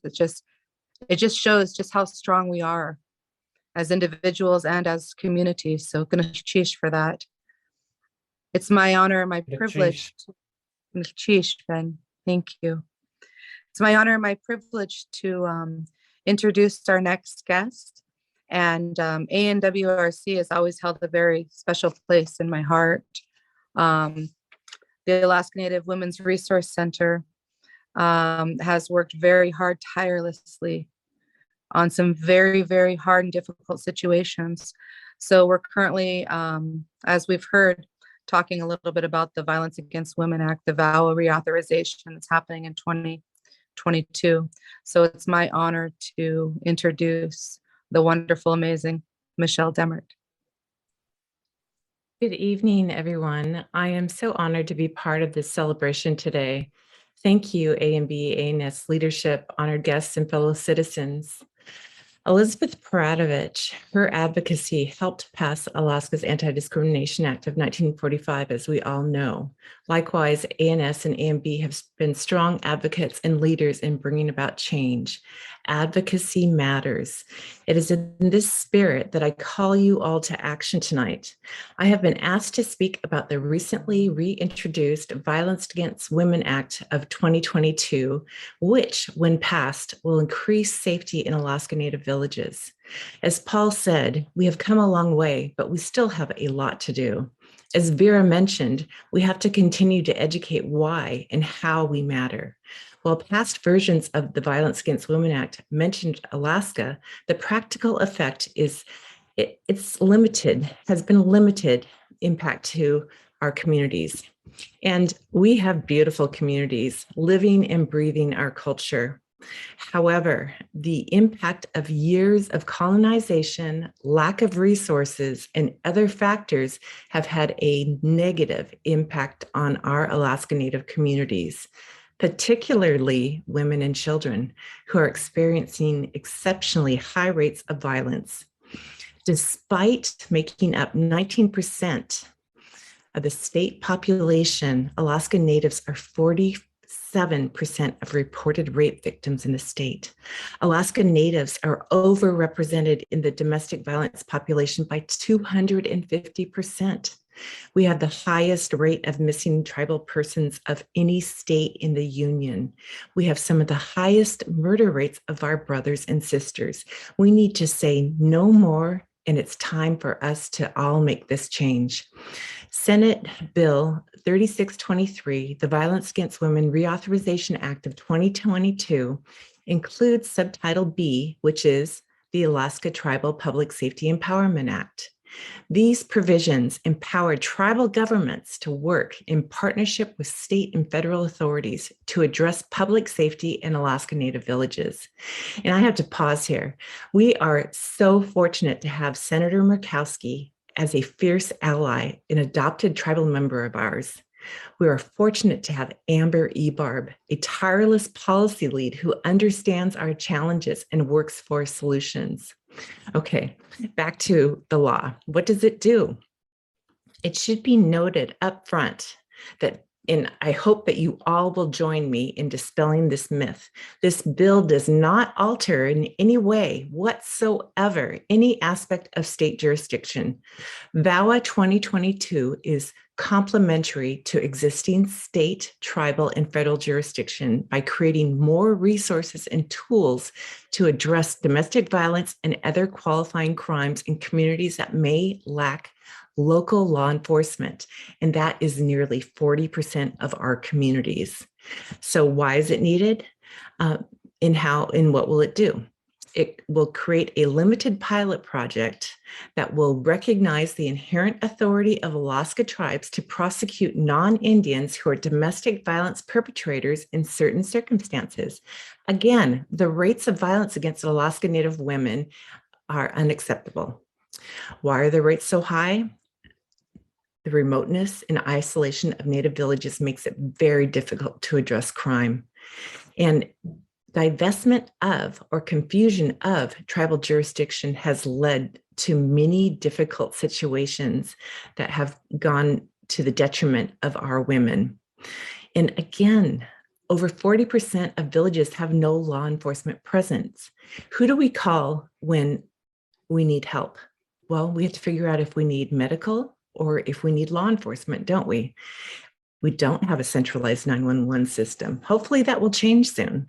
But for now, we don't have that. And who are our first responders? Our children. And then who are next? Well, tribal leaders, advocates. And what are they there for? They want to help. They want to preserve life. They want to protect us. They're not thinking about crimes. They're not thinking about a crime scene, preservation of evidence. So, so this law, when passed, will provide tools for us to create a safer community. The Department of Justice also says that by clarifying tribal authority, it could help improve safety in Alaska Native villages, local authority to address local issues, right? And there'll be special grant programs to take advantage of these changes. So there will be money available to do this. You will not have to fund it on your own. So again, I think it's really important to say this does not change state jurisdiction. So anytime you hear someone say that, say, no, it doesn't. And does it create Indian country in Alaska? No, it doesn't. Will it cost the state money? No, it won't. So I hope that each of you will do a simple favor for me. I have created scripts that will be put in the chat, and we'll figure out a way to get them to you if you're not able to access the chat, to call Senator Murkowski and say, thank you for your leadership, to call Senator Sullivan and say, please join this bill, please weigh in and support our tribal communities, and to call Mitch McConnell and say, agree to bring this to the floor. We need a vote on this now. So those 3 scripts will be there. And also, I have created a fact sheet for you all. I'm the Alaska Native Women's Resource Center Law and Policy Director. And as a former Chief Justice for Central Council Clinton Height of Indian Tribes of Alaska, I've worked so hard on this area of the law to empower our tribal governments to actually have the authority, the resources, and the dedication. We all are dedicated to make safer communities for our sisters and brothers. So I call on each of you to do that today. I just want to say thank you, Gunas Chish, for asking me to speak to this important subject. And also, to recognize that this is exactly in the spirit of Elizabeth Peratrovich, who was from the same village that my father was from, Klawak. And so please contact me if you need any further information or details, and I'm here for you. And together we can make a difference. Gunas Chish. Gunas Chish, Michelle, and thank you for your endless advocacy on this incredibly important issue. And as a grandson who's got a grandmother, as a son who has a mother, as a brother who has sisters, as an uncle who has nieces, this is very important at all levels that we acknowledge and we get behind organizations and efforts, because of all the civil rights voting to access to businesses and all that pales in comparison if we are not able to effectively protect the civil rights and just general human rights of our women who we raise up in our Native communities. I want to do a quick little bit of a quick change here. I accidentally went over on one of the portions, and I wanted my choice to be able to introduce our next presenter from the Clinton Height Central Council's Violence Against Women Task Force, Ms. Katherine Edwards and Mr. Pat Alexander, who have a 3-minute video presentation.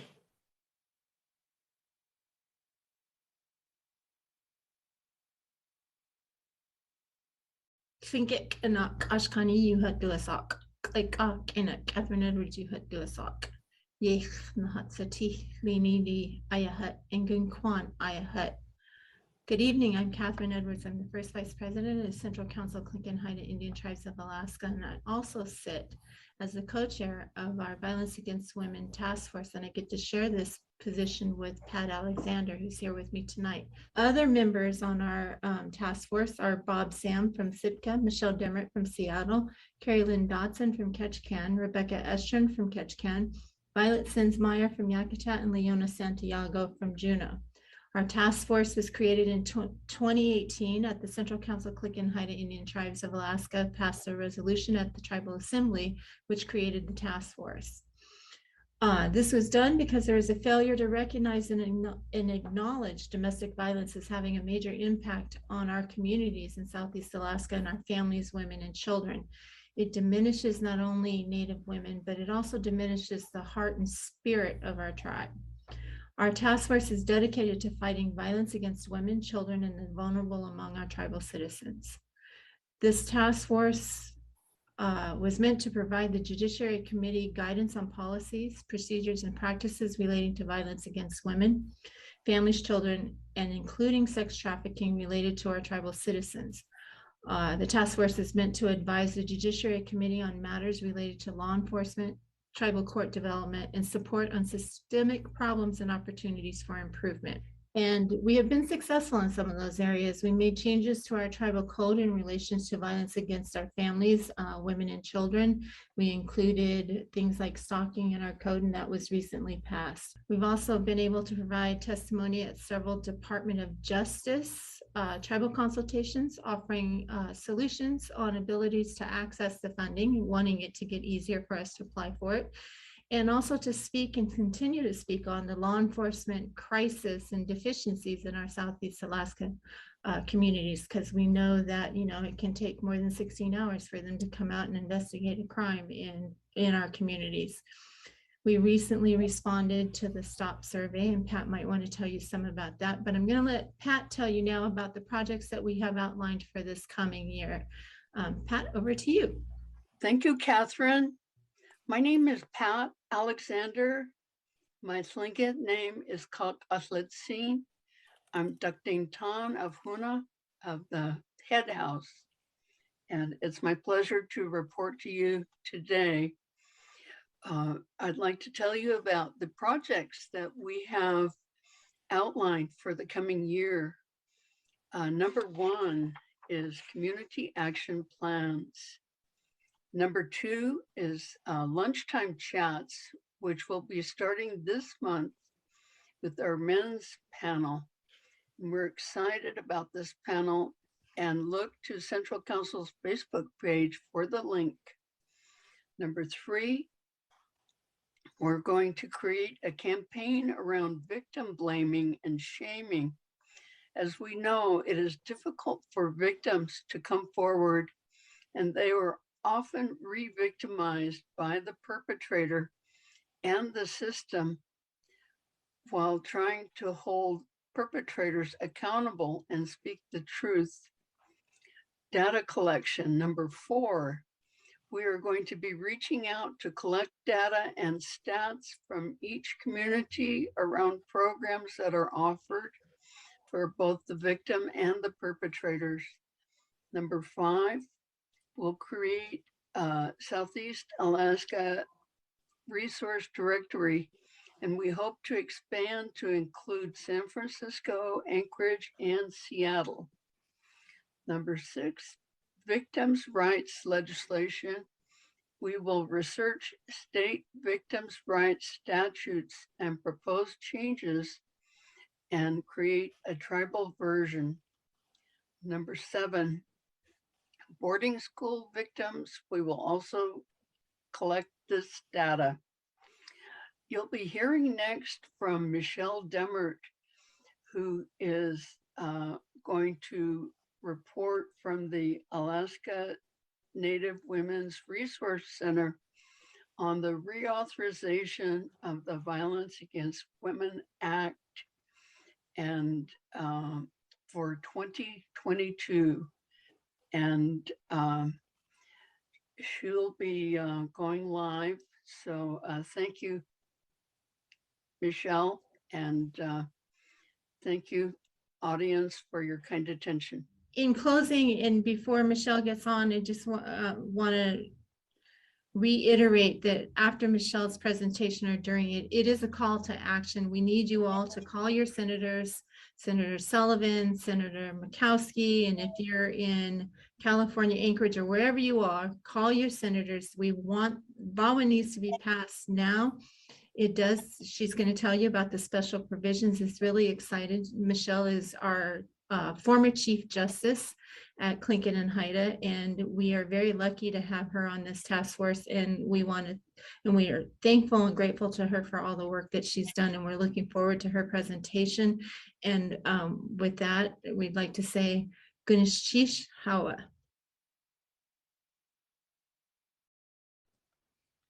Atling Gunishish to Katherine Edwards, Patricia Alexander, and also to Katherine Edwards.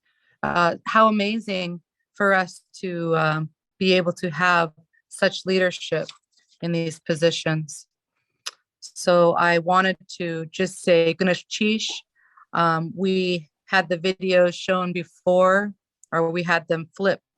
So at this point, you've seen and heard from Michelle.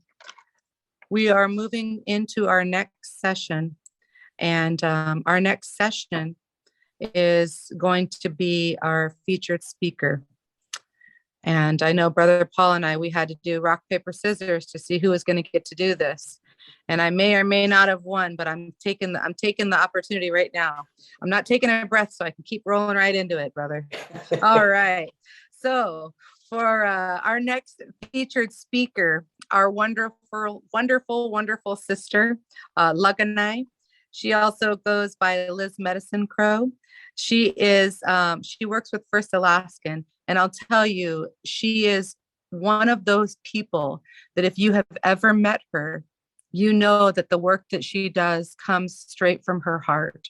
She does work for our villages, for our communities, for our cities. She works for all of our organizations.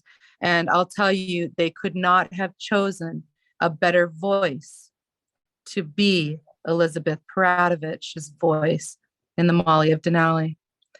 And what an honor to stand next to her and by her side through the many things that we've come through together in life. So, Atling Ganef Chish, Laganai, and Yiguayach Kwan. How so much for inviting me to be here. Sangait la, everyone, good day. What a beautiful day to celebrate and to be together here virtually with all of you. And what an honor to be able to listen to the amazing folks that you had on this evening. I want to make sure to introduce myself to all of you who I may not have had a chance to meet. Nun Kwaigai Git Kianans Hinudinan Kiagan. Nun Kwaigai Git Kianans was my grandmother, Mona Jackson. She was Mona Ingram and then Frank and then Jackson in her life. She came from Haida Gwaii and also lived in Hikdahanlai. Some of you may currently know that as Heidelberg. And then she married my grandfather and made her home with him here in Kich, where I'm located. Ganahek Hinudi Chan Kiagan. Ganahek was my grandfather. Tommy Jackson Sr. Hatlangadas, he was Tlinget, and he came from our home here in Tlinget Ani. He was Tsagwedi, the Killer Whale people.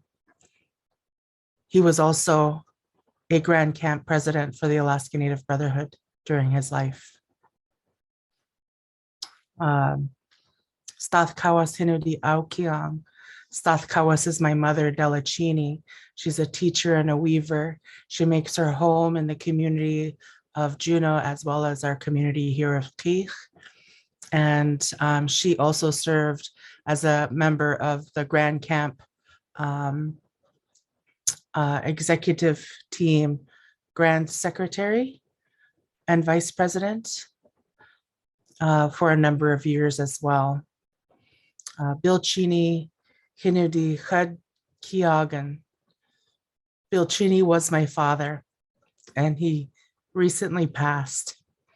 And as I am learning my Haida language, Chadkil language, I've had to learn how to say that right in our language. So every time I do it now, it just hits me right in my heart.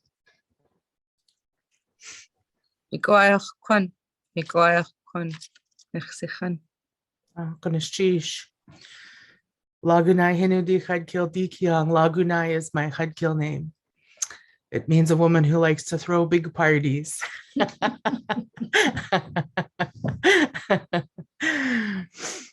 Gatsaka Skustu Di Kwalagan. I am Eagle, Chichkitne Hinu Udi Ijang, and I am a Chichkitne woman. Our crest is the hummingbird. I am also Tlingat. Yech na Chatsati, I'm Raven. Kachadi Ayhat. I come from the Kachadi people, from Kutas Hit, the looking out to Point House people, from here at home in Kich. I also want to acknowledge my other grandparents and close relatives who served with the Alaska Native Brotherhood and Alaska Native Sisterhood Grand Camp. Besides my grandfather, Kanahek, who I shared with you already, my uncle, Nelson Frank, was a Grand Camp president. My grandfather, Bob Martin, as well. My grandmother, Clara Natkong, served as an Alaska Native Sisterhood Grand Camp president. My grandmother, Stella Martin, as well. And a very close, woman to us, my auntie, Emma Widmark. She was amazing. So I want to recognize them because they laid a path. They laid a path for all of us. Elizabeth Peratrovich, yes, she lived, and she lived a mighty life. She was a Tlingit girl, like so many of us were. A Tlingit kid, like all of us here that I see on screen with me were. An Alaska Native child who grew up in her homelands during a time of great inequity and transition through the colonization process in Alaska. What made her who she became? Someone who could stand up and speak on our behalf. She was born to do this, like every single one of us. Every single one of us were born with the permission from our ancestors to stand up and speak on behalf of our people. So she wasn't just a person. She was a spirit of leadership that wasn't just about her individually. It was something that has been passed on generation after generation after generation. Over 10,000 plus years in our homelands. This spirit exists still to this day in every single Alaska Native person. To persist, to thrive, and to make sure that we are taking care of each other. That is what the Alaska Native Brotherhood and Alaska Native Sisterhood is about. Some people call this civil rights, but this is an ancient Native value of taking care of each other. And when you see something that is not right or is hurting people, you have to stop it. When you see an action you could take to implement a solution, you have to advance it. You were born with the permission to do this. It is who you are. It is who we are. So Elizabeth Peratrovich, she's not just a person. She wasn't just a person. She wasn't just a spirit, because now she's a verb. Now she's a verb. We have to get our Elizabeth on, our Elizabeth Peratrovich on.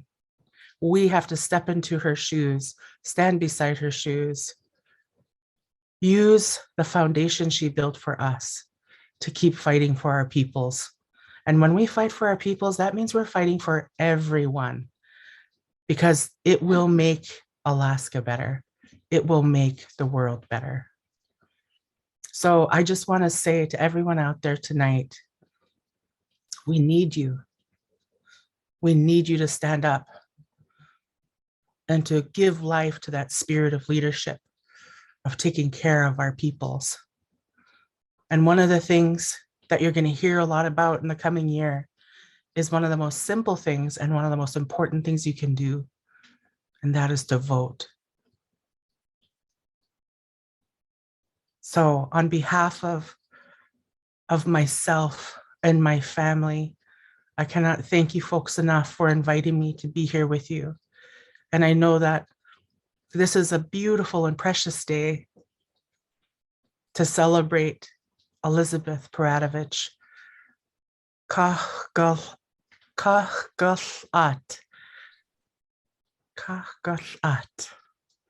We have to say our names, decolonize our tongues, even if we get it wrong, because we'll get it right eventually. just like when we first start working in policy or in advancing these issues. Just keep at it. We need you. So this year, take care of yourself. Can't wait to actually be in person and see you all again. And so much to the Alaska Native Brotherhood and Sisterhood for inviting me to be here with you this evening.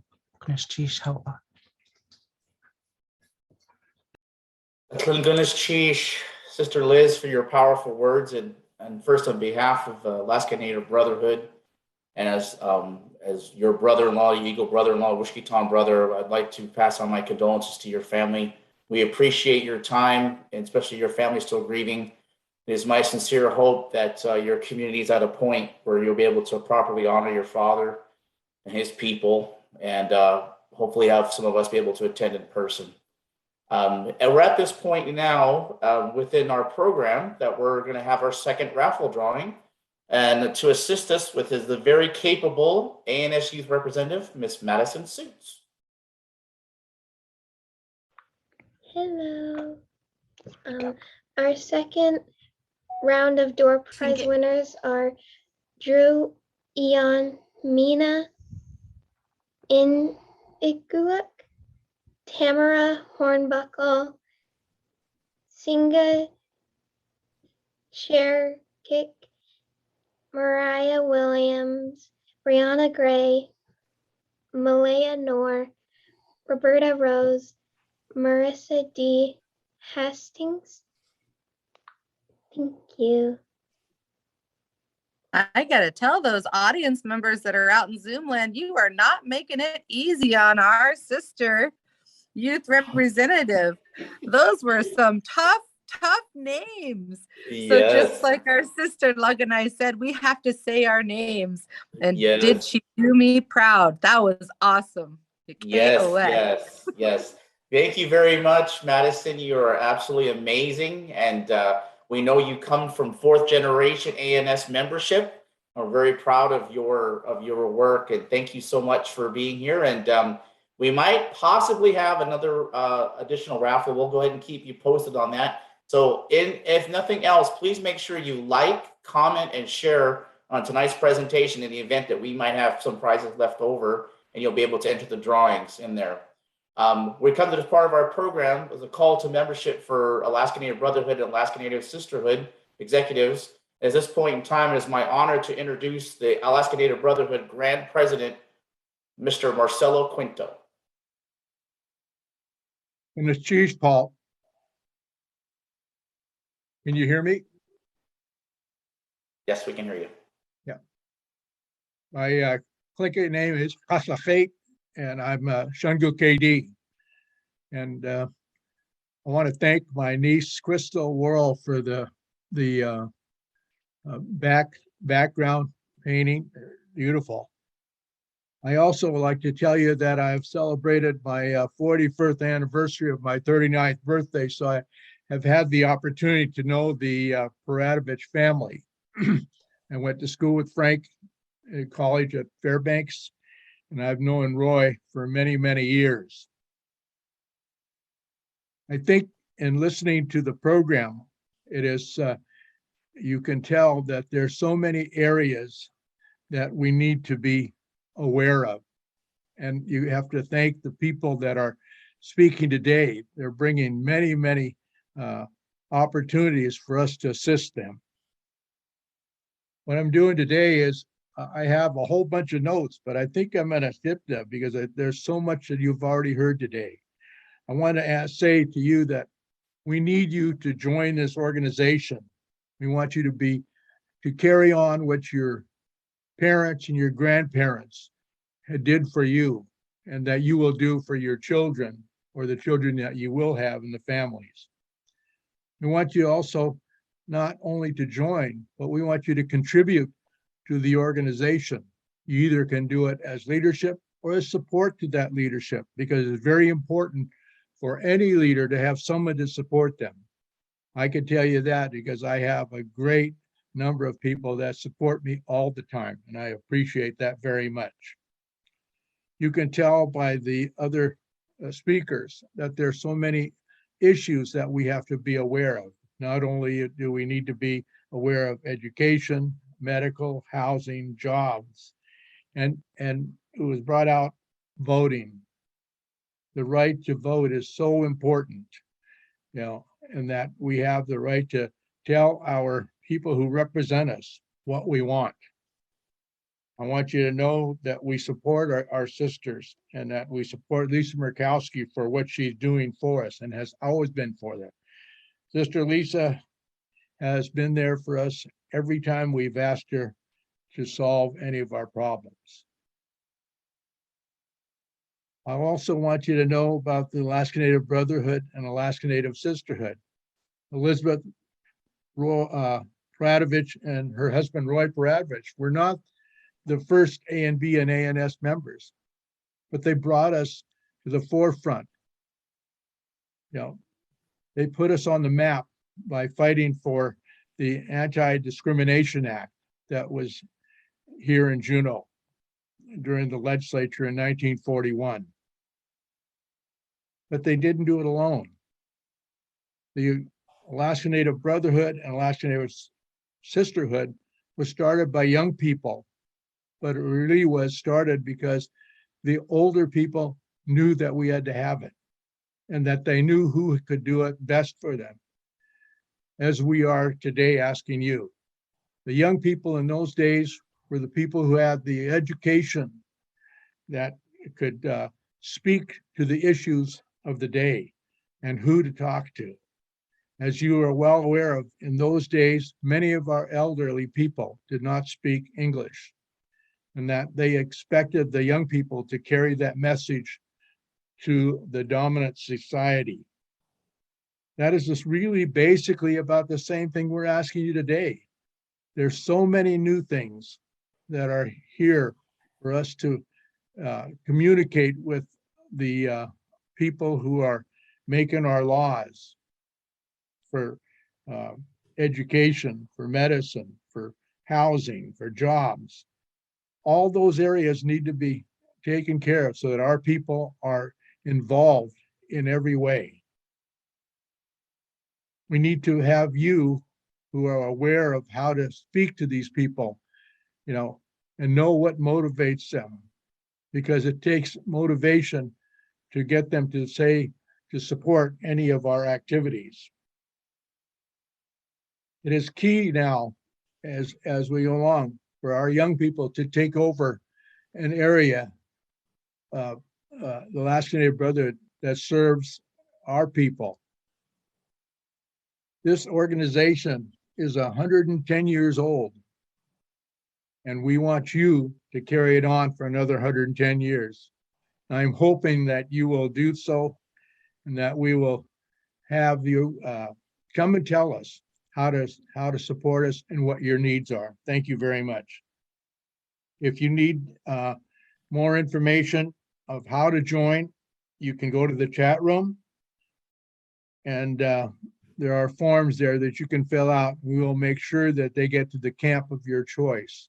As you're aware, women and men can go to either the Alaska Native Brotherhood or the Alaska Native Sisterhood. It is your choice, but we hope that you will take the time to come and serve alongside of us. Thank you. Thank you, Paul. Ganesh Chish. At the request of ANS Grand President, I'd like to take a moment and for all you attending and watching, our very impressive ANS Youth Representative, Madison Suits. If the tech people can put Madison on a screen, she's done an amazing job helping us with tonight's event, and she is the future, and the future looks very bright. So Madison, we're going to give you a quick little glimpse so people can put a face to a name and of your tremendous work.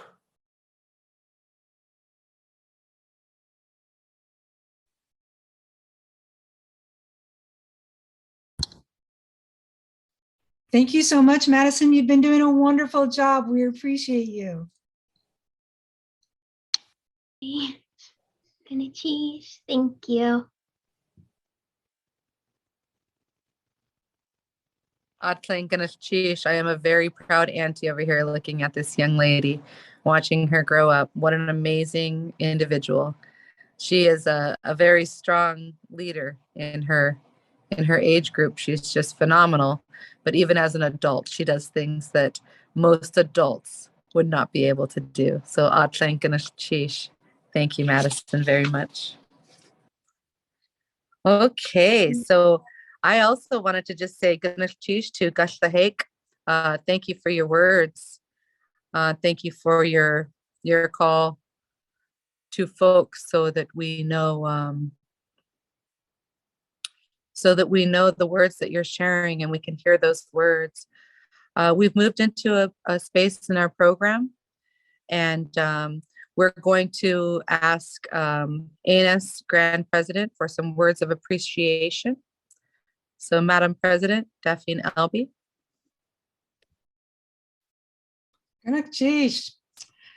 This has been a wonderful program. We thank everybody who has participated, the Grand Camps of the Alaska Native Sisterhood and the Alaska Native Brotherhood. Thank the many people who made this Elizabeth Peratrovich program a success. We have several sponsors we would love to thank. We have the Alaska Native Sisterhood Grand Camp, the Alaska Native Brotherhood Grand Camp, Central Council, Tlingit and Haida Indian Tribes of Alaska, the First Alaskans Institute, See Alaska, the See Alaska Heritage Institute, the Alaska Federation of Natives, the Siri Foundation, and the Bristol Bay Native Corporation Education Foundation, and the Quack Incorporated. Please forgive me if I've mispronounced that. We'd like to thank the Tlingit and Haida communications team, especially Rayanne Holmes and Sam Grubitz. We could not have done this without you. We are just indebted. Thank you. We especially thank Crystal Whirl for allowing us to use the graphics for the beautiful Elizabeth Peratrovich mural, which can be viewed at the downtown Juneau Public Library at the newly named Peratrovich Plaza. We'd also like to thank all of the wonderful participants who've shared their knowledge and have made this Elizabeth Peratrovich celebration possible. We thank you so much to the ANS sisters and the ANS brothers who have donated items to this raffle. We hope you enjoy them for those winners. We thank you to our amazing co-hosts. They've done a wonderful job. Thank you, Paul, Brother Paul and Sister Heather. You've made it just such a fun event. We appreciate you. And a special thank you to everyone who has joined us during this virtual event honoring Elizabeth Peratrovich. On a personal note, I'd like to honor my late mother, Johanna Williams Kabwag, Nanyai of Wrangell, and lived in Saxman, Alaska. Our Williams and Kabwag families honor her work in the ANS as a former ANS Grand Second Vice President, and for her love of the people of Alaska. You know, our family, we are honored to carry on her work, and we thank you. Gunakchish. Atlan Gunakchish, Madam Grand President. Your roots are firmly planted in the Alaska Native Brotherhood and the Alaska Native Sisterhood. And we thank your legacy for bringing your leadership forward to us. Atlan Gunakchish, thank you. It's my honor to now bring forward the real Coho, and my grandfather. So we have my grandfather, Richard Jackson. He's a Tequedi. And then we have my auntie, Janice Jackson, and she's a Tluknakhadi Coho. And we'd like to call them forward as the ANS Executive Committee member and chaplain. Atlan Gunakchish. Geez, Heather, appreciate your words so very much. And we're just really happy with this beautiful celebration tonight. And we thought that a really nice way to end is with a prayer song. And I would ask our ANB executive, our Grand President Emeritus, Richard Jackson, to explain the prayer song because it belongs to his tribe, the Tongass people. And thank you all for such a wonderful celebration tonight. It's good to see everybody. Well, thank you for to find the introduction, damn it. Before I get into the prayer, I need to make a few comments. To Michelle Demert and Clinton Haida Central Council, I participated in a tribal court recently. Just fantastic. Your group was fantastic. They're qualified, they're lawyers, the judges, well-read and versed.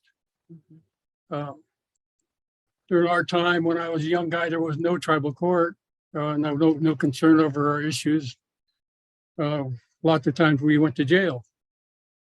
Not saying I didn't go to jail, but I saw it.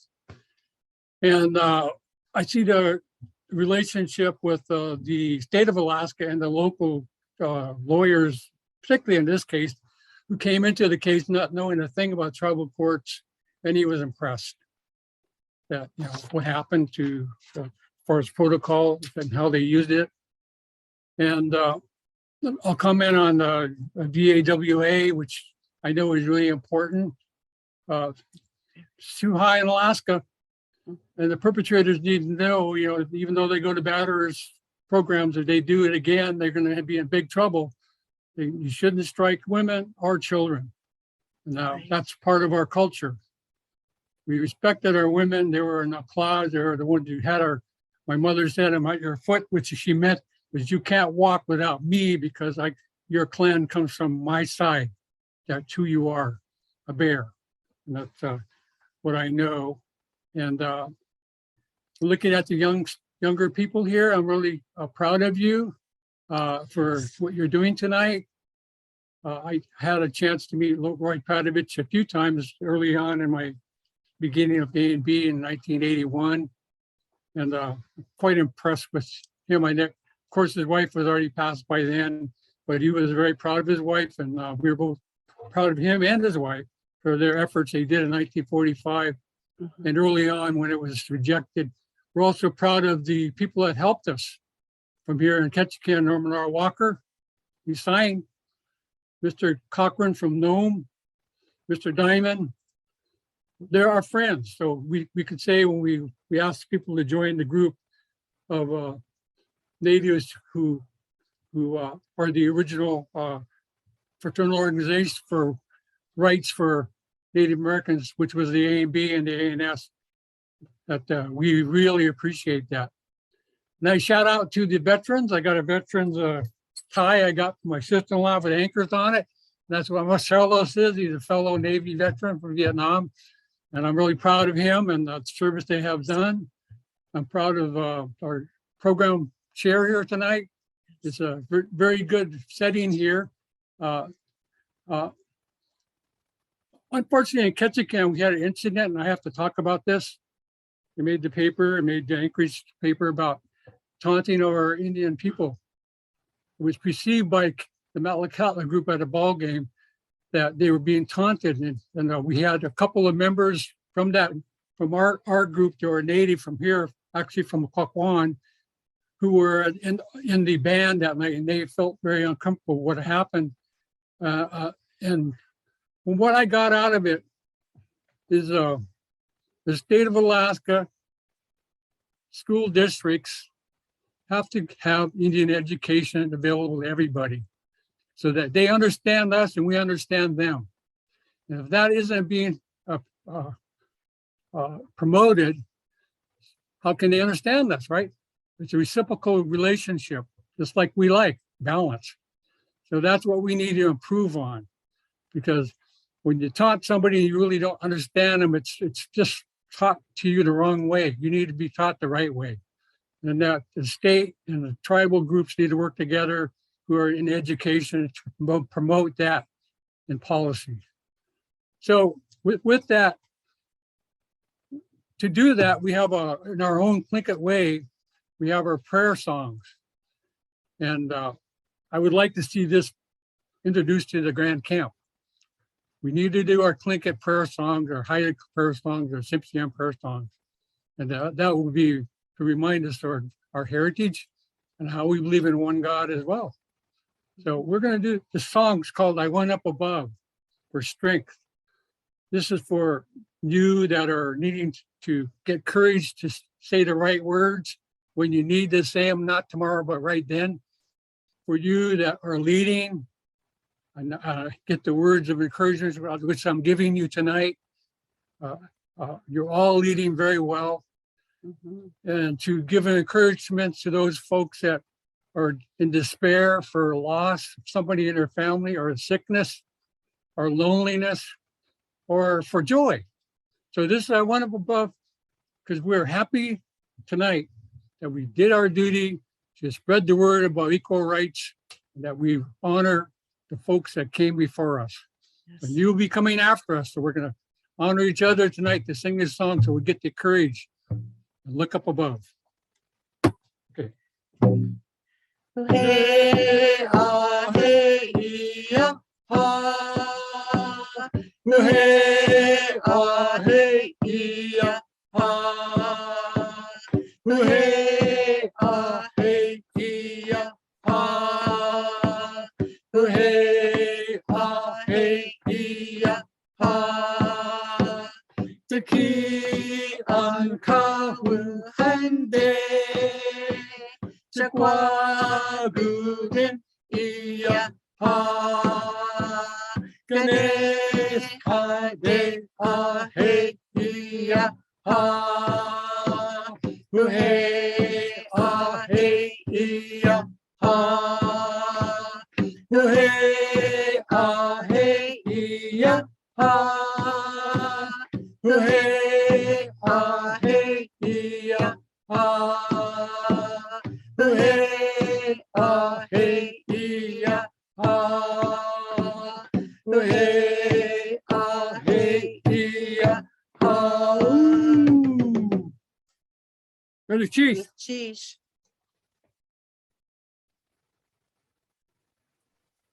Atling gonna chief, least gonna chief, equady.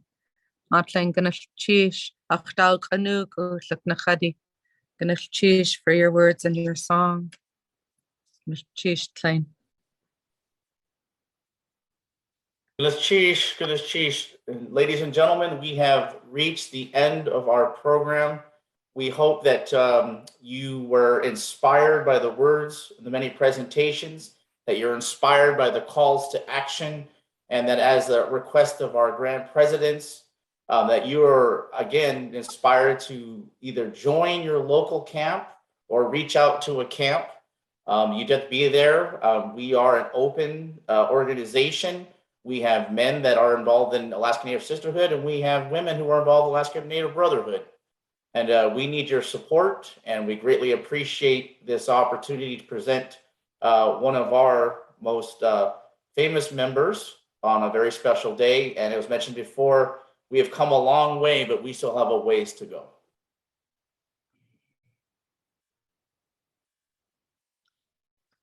Well, it's always one of those times when it's like the end of the potlatch and everybody was sure looking at the clock right up until it was time to go, and then nobody wants to go home. So I'm going to go ahead and close this program out, and just know that we send our love to your communities, to your local camps, to your families. And this is the time where we all usually would be hugging each other. I see Marcelo and Sasha, they're waving at each other. And this is one of those times where our hearts are full. We're full of kindness, compassion, and love. This is what it's all about. Atlanganachchish to each one of you for leading with love, kindness, and compassion. Atlanganachchish to those out in Zoom land that have taken the time to spend the day with us today. Ye aya ganachchish. Sheesh.